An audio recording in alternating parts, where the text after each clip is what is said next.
intense poverty, and then right next to it you would see immense wealth, and there was such a dichotomy. People living in trash and on trash, and literally their homes were built on top of dumps and waste piles, and people rummaging through that.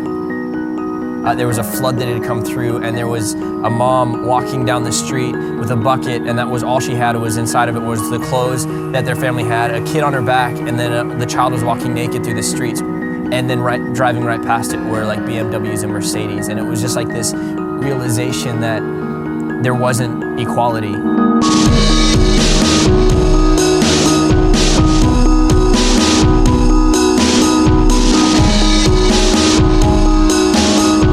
The way education is run in Vanuatu is that the young people actually have to pay to go to school. They have to pay for boarding, they have to pay for uniforms, they have to pay for their school fees. They're not able to go because it costs too much.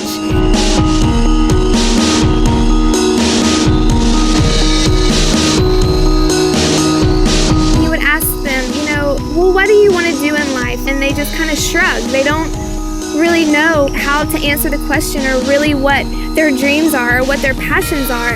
They didn't know what they wanted to be because there's a lack of opportunity for them to actually engage in their dreams.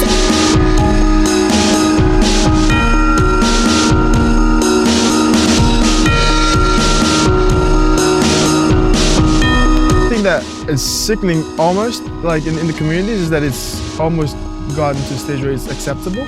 Kind of thing like where you see it and it happens every day, that people turn a blind eye towards it. I think the main thing that came across was like the neglect and just the abuse of kids. It's almost taboo to talk about the violence that goes on.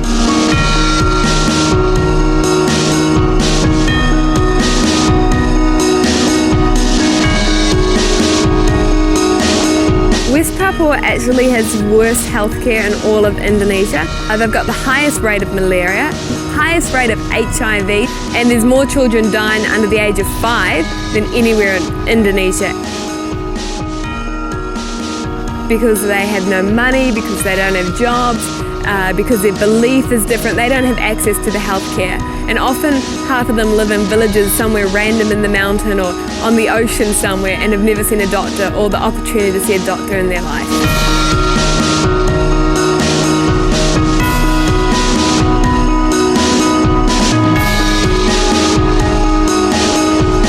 A lot of times what happens is, particularly women that grow up in these impoverished areas have really limited access to education, and it becomes basically impossible for them to get any sort of a job. They've got no job, no education, no sort of way out. So unfortunately, something that becomes an option that provides income is that of prostitution.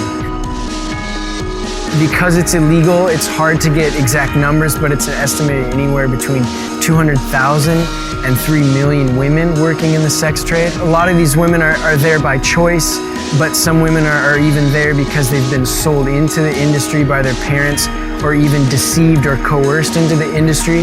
But I think any way you look at it, it's an injustice.